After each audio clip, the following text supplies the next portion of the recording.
Bonjour à tous, bienvenue sur Fan de Couteaux. Aujourd'hui, je vous présente une nouvelle marque, la marque Knavs, créée par Ben Peterson, que j'ai eu la chance de rencontrer au SHOT Show au mois de janvier. Regardez qui j'ai trouvé, Mr. Ben Peterson, not Ben Benter, right?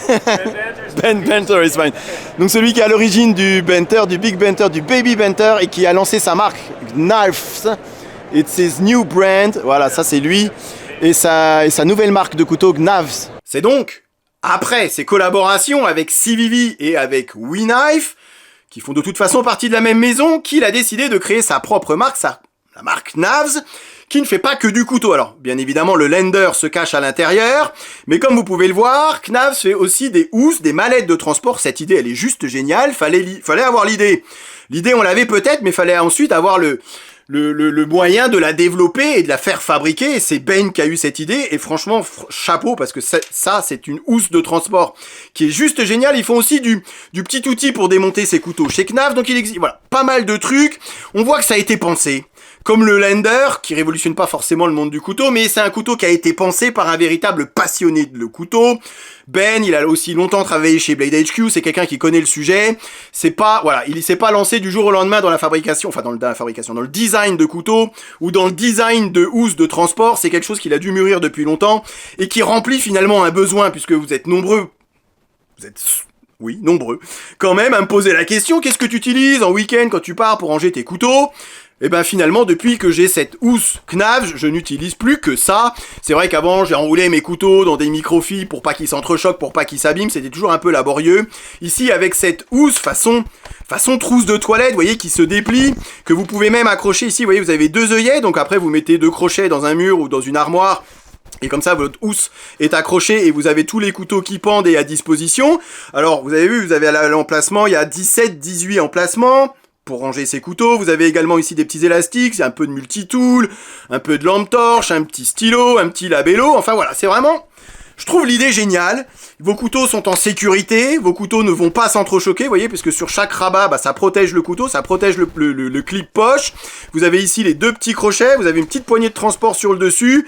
Personne peut trop savoir ce que vous transportez. Ça fait vraiment, quand j'étais à l'école de cuisine, j'avais des housses un petit peu comme ça pour ranger nos couteaux de cuisine, mais jamais pour ranger ces couteaux de poche. Bah voilà, maintenant c'est fait, c'est Knavs, bravo Ben, c'est une idée qui est juste géniale, c'est super bien foutu, ça m'a l'air comme ça, c'est assez qualitatif, hein, c'est assez costaud, c'est fabriqué au Vietnam, ok, n'empêche qu'il fallait quand même avoir l'idée, et... pour les vrais connaisseurs, vous aurez sans doute reconnu ici, puisque c'est quand même le sujet de la vidéo, le clip poche. J'aurais dû faire un jeu d'ailleurs, que se cache derrière tel clip ou tel clip, en bref. Vous aurez sans doute reconnu ici le Benter, ici le Baby Benter, et ici le Lender. Je fais exprès de les laisser comme ça, puisqu'on voit que le clip apparaître, et vous aurez sans doute remarqué un certain air de famille entre ces trois clips, alors que les couteaux ne sont pas fabriqués au même endroit. Ici, CVV... enfin au même endroit, si, c'est fabriqué en Chine, mais pas par la même compagnie. Ici, CVV, WeKnife CVV, et ici le Lender est lui fabriqué chez QSP Knives, bien évidemment, toujours en Chine. Le Lender est un petit couteau, mais un petit couteau hyper fonctionnel et hyper confortable. Et je pense que c'est de là que vient son succès. Il est tout petit. Ça, je pense que c'est à savoir. Vous avez une longueur totale de 16,2 cm, lame de 7 cm, épaisseur 2,6 mm et 68 grammes au niveau du poids. Le couteau disparaît littéralement dans la poche. Après, on est sur un couteau...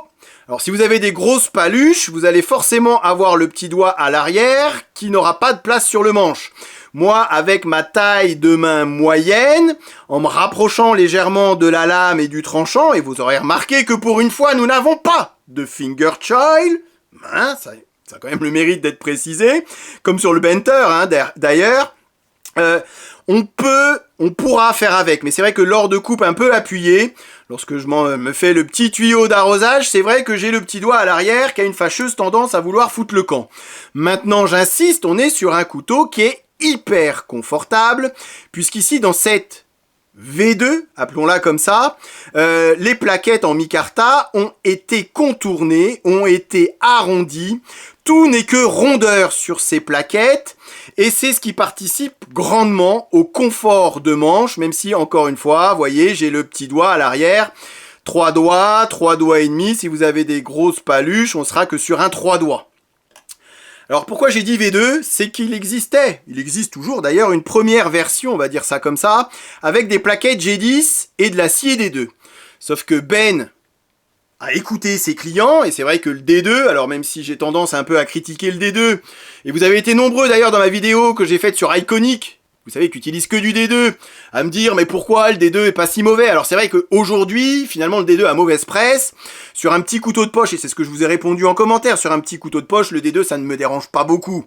Sur des lames un peu plus grosses, ça peut être cassant, c'est un peu chiant à affûter, peut-être un petit peu trop dur, même si effectivement les Chinois, ils ont certainement fait un peu de progrès dans le traitement thermique du D2, mais je trouve qu'aujourd'hui, voilà, le D2 est un peu dépassé, et je préfère largement, par exemple ici, du 14C28N, quitte à ce que le couteau coûte un petit peu plus cher, mais là je suis sur un pur acier inox, facile à reprendre, facile à entretenir, facile à aiguiser, qui ne chip pas trop, qui est pas trop cassant non plus, donc finalement je trouve que c'est un meilleur compromis, on va dire, que du D2, quitte, encore une fois, à y rajouter un petit peu, puisque effectivement cette version en 14C28N avec ses plaquettes en micarta coûte plus cher que la version G10 et D2.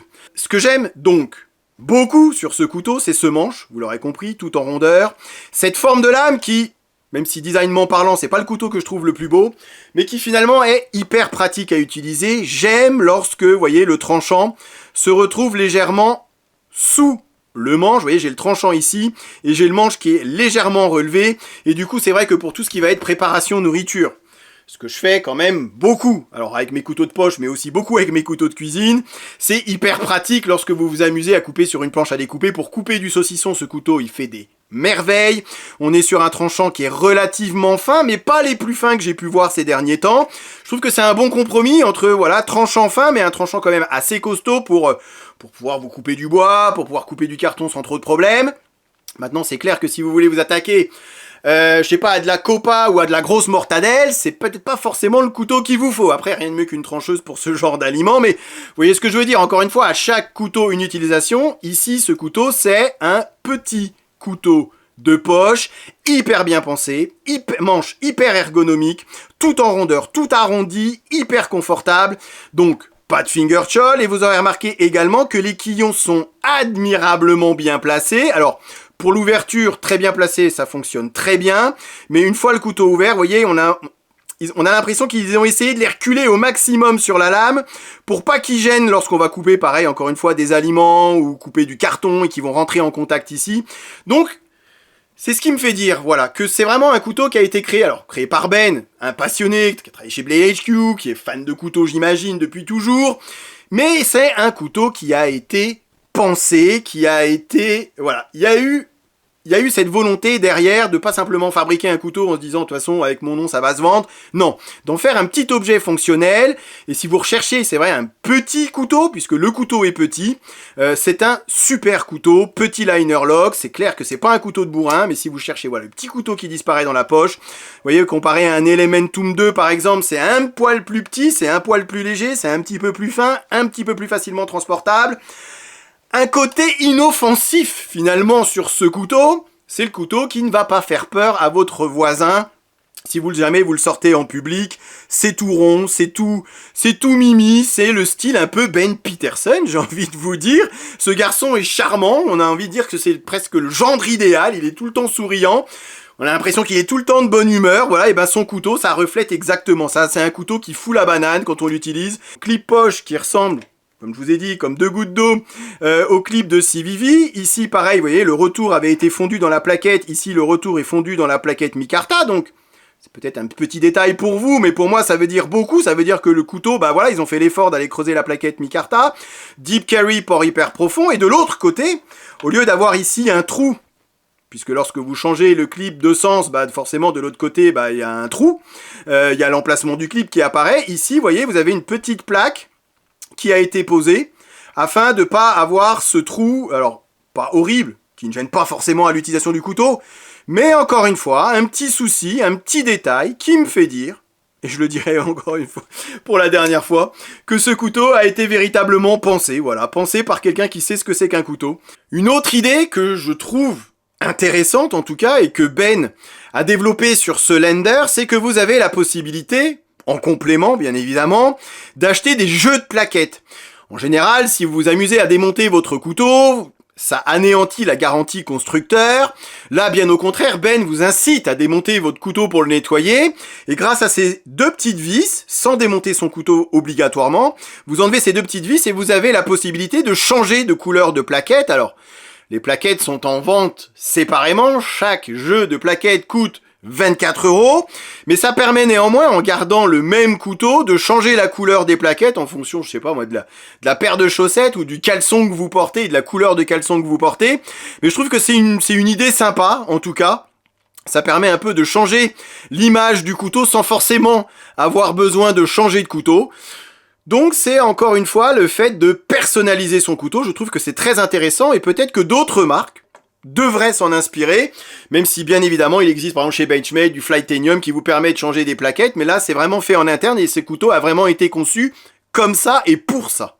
La version D2 est à 75 €, ouais, pour du D2. La version 14C28N est à 96 €. Vous l'avez un peu moins cher, ça c'est les prix en France, vous l'avez un peu moins cher sur le site Knavs, je vous mets le lien dans la barre de description. Maintenant attendez-vous à avoir des frais de douane à payer lorsque le couteau arrive, donc ça va rajouter du tarif. Ouais, 96 €. Ok, fabriqué par QSP. Du Micarta, du 14C28N. Encore une fois, c'est pas moi qui fixe le tarif. C'est un... Ouais, on est encore une fois dans le haut, hein, en termes de tarif. Par rapport à un CVV Elementum, par exemple. Par rapport à un Baby Benter, par exemple, par rapport à un Benter. Alors là, on n'est pas tout à fait dans la même catégorie, puisque là, on est sur du S35. Mais c'est vrai que voilà, 96 €, c'est peut-être la seule chose qui va faire grincer des dents sur ce couteau. Mis à part ça, c'est que du plaisir, c'est que du bonheur. Bravo Ben. Longue vie à ta marque Knavs. Pourvu qu'il y ait d'autres couteaux qui sortent, voire des choses peut-être un petit peu plus grandes, mais toujours aussi bien réfléchies. Je vous remercie, vous, d'avoir regardé cette vidéo et je vous dis à très bientôt sur Fan de Couteau. Salut. Présentation, comparaison avec d'autres modèles et test de coupe en fin de vidéo comme d'habitude. Ok, allez, voyons voir ce que ça donne. Rasoir. Encore une fois, les goûts et les couleurs. C'est simple et efficace. Je suis faible, j'achète. Il n'y en aura pas pour tout le monde.